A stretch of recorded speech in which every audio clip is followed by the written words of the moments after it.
Does it get any more Doctor Who than this episode? All right. I'll take you to...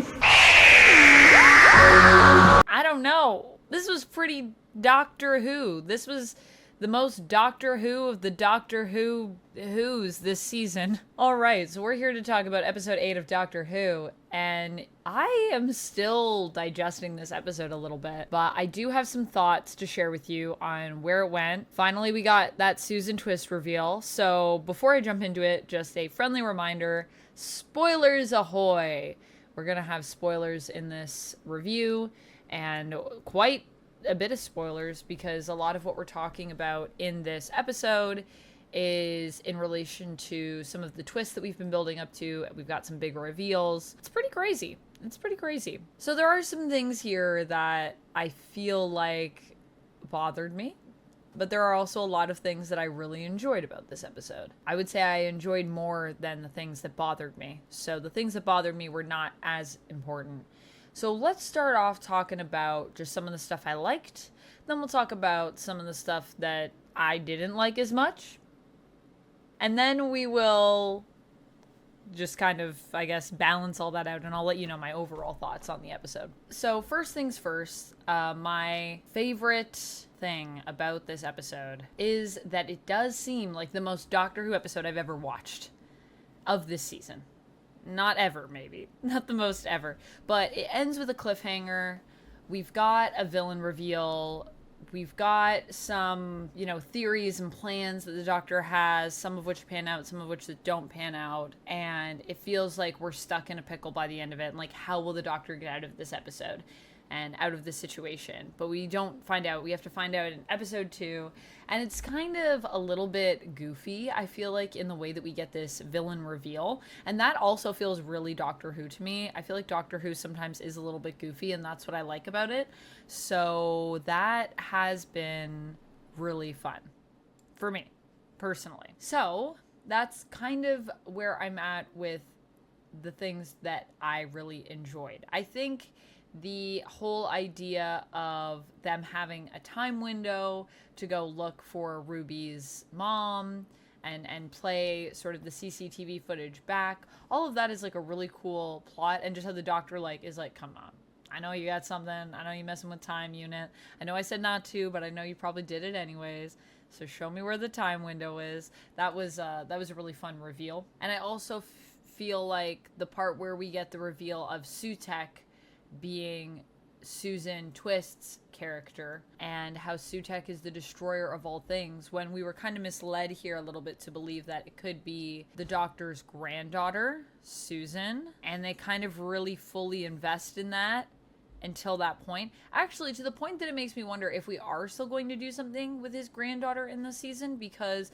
I do feel like they've just built up a lot, like even in this episode, the little heart-to-heart that he and Kate have, talking about his family and how he doesn't really know his kids because he's a Time Lord, so like he hasn't had kids yet, but he knows he has a granddaughter, and just how weird being a Time Lord can be in terms of how you experience your family history, because it can kind of be all over the place because you can travel through time. That whole idea made me think maybe we're gonna see some of that. I mean, Ruby could still be tied to that, because unfortunately, through us trying to find out who Ruby's parents are, we do not do that. We don't get to do that. Ruby's parentage, in terms of her birth mother, still a mystery. And in fact, it seems as though that has been tampered with in a way. There's also some other mysterious stuff that happens in this episode that I don't fully comprehend and what that means. And I'm wondering if this second part to the episode is going to reveal that, or if there's maybe just some stuff that I missed. So for a couple of the mysteries that I feel that we still have are going on, obviously Ruby's mom, which, like I said, she could be related to the Doctor in some way. I don't know. I feel like with all the stuff we've put into that, that would make sense, just because Susan wasn't the payoff for that. And I think we do still need to have some kind of payoff for that, just based on everything we've built up. But I don't know if it's Ruby. I'm not fully convinced on that yet. But Ruby's definitely someone. The other thing I'm thinking is Ruby could be connected to someone that is one of the toy makers, whatever, his army that is coming, who are maybe his kids. I'm not sure if they're all his kids. So I'm wondering if it could be connected to that. I think it's definitely connected to something.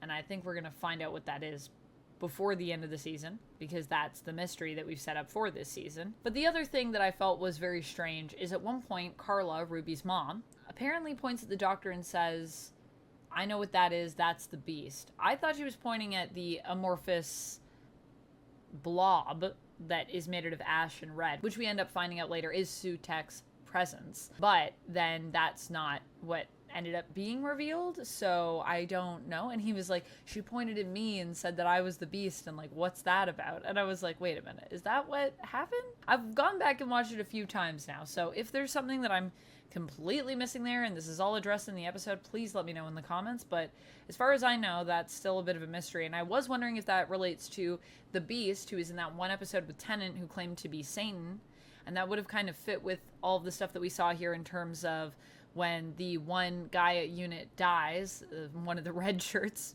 rest in peace. It's basically implied that he, you know, went to hell. Now, this could just be Sutek being a super scary villain. Or I wonder if it means that there is a connection here to the beast somewhere, and we're going to see that in the next episode. Is it a deep cut, or is it just a thing? I feel like you don't say that without it having some kind of meaning, so I think it's going to be a thing, or it already was, and I somehow just missed something here. All of that being said, like I said, I do like a lot of the things in this episode. They just feel very Doctor Who. There's crazy stuff going on with the TARDIS. There's traps we accidentally walk into. And by accidentally, I mean we kind of know they're going to be a trap, but we're just like, well, we kind of got to do it anyways. There is things that we set up that are supposed to be super normal that go sideways. And there are times also, to this episode's chagrin, and to the chagrin, I think, in general of Doctor Who a little bit, something that I'm maybe getting a little bit tired of, even though I do love Doctor Who still, is this idea of the Doctor putting us in a scenario with parameters that the Doctor sets up of like, here's the rules of the time window. If you're in the time window, you can't move in the time window. It could disrupt things. It's not good.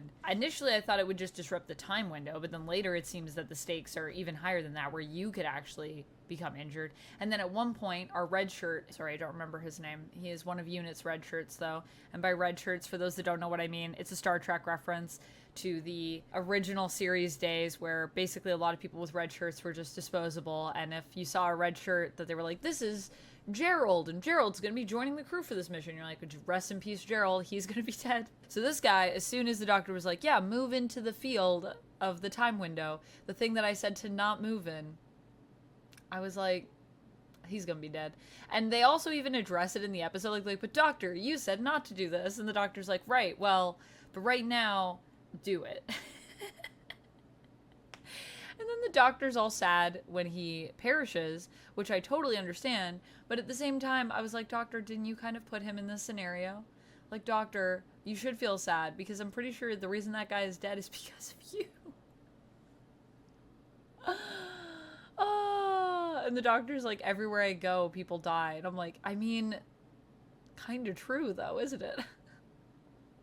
I feel bad for the Doctor. I don't think it's necessarily his fault, but that one was kind of his fault. So that's where I am with that thing. I mean, yeah, that is the thing that I'm just like, oh boy, here we go again. I will say that I think the rest of it, though, I quite enjoyed. I think that was my main nitpick, was just the Doctor saying, don't do this thing, and then being like, do the thing that I said not to do now. And then watch as your life is in peril, because I was correct the first time when I said not to do that. I did like the Sutek reveal. I do like what we're doing with Ruby. I do feel like, oh yeah, that was the one other thing I didn't like. This episode is called The Legend of Ruby Sunday, so obviously we have to get into Ruby Sunday's origins, which is what we do, because the whole idea is the Doctor has come to Unit to try to figure out who Ruby's mother was, but they can't go back in time to that moment because the Doctor was already there, so the Doctor can't risk running into himself, so he can't go back in time to that moment. Also, I think the Doctor is kind of scared of that moment because of the whole snow thing that keeps following them around. But the other thing is, he did say to Ruby, like, this is the one thing I can't do. I mean, admittedly, I'm pretty sure what he said was like, this is the one place in time I can't take you back to, so don't ask to go there because I can't take you there. That made me imply that he was like, this is a mystery that I can never fully solve with you because it's just too dangerous. And then he's like, in this episode, we've come here to solve this mystery that I earlier said too dangerous, but now I've decided let's do it. And I'm just like, okay, what changed your mind? What changed your mind? Was it Ruby's life being in danger in the last episode? I don't know. It does seem odd that the Doctor would go to do this thing that we already established sounded too dangerous to do without there being some kind of shift. That is the thing. I feel like there are some things in this season where it feels like we have a lot of emotional beats, but the character evolution doesn't feel as connective between each episode. And so I do think that is the thing that I just feel like is lacking a little bit, but I did really like this story. And I mean, I do really like a lot of the stories that we've had this season so far, and this one included. I did like it, and I do think all of the beats here feel very Doctor Who in a very satisfying way. So overall, I really did enjoy this episode. I think Ncuti is also amazing as the Doctor in it. I mean, he also doesn't cry. So, hey, he didn't cry. He was on the verge of tears. A man did die, though, and it was kind of his fault. So, I understand being upset about that. But at least he didn't fully cry. He just teared up. And I was like, hold it back. Hold it back. I also thought about this, and thinking about this a little bit more about what's bothering me about him crying in every episode. I think it also just goes back to my personal experience as an actor and when I was in college. I went to college for acting for film and television, so that's specifically what I went to school for. I've always been able to sort of cry on command for the most part.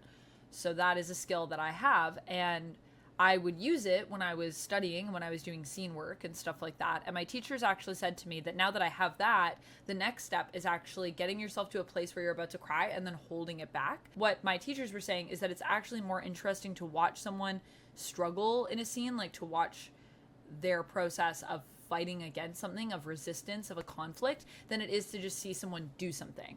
It's more interesting to see a conflict than it is to just see a thing happen, if that makes sense. Before I go, I just want to let you guys know that this mic is a mic, by the way, as well. I've seen a few people asking about what is the thing on my floor. It's not on my floor. It's a mic. As you can see, it's not on my floor. My hand is right behind it.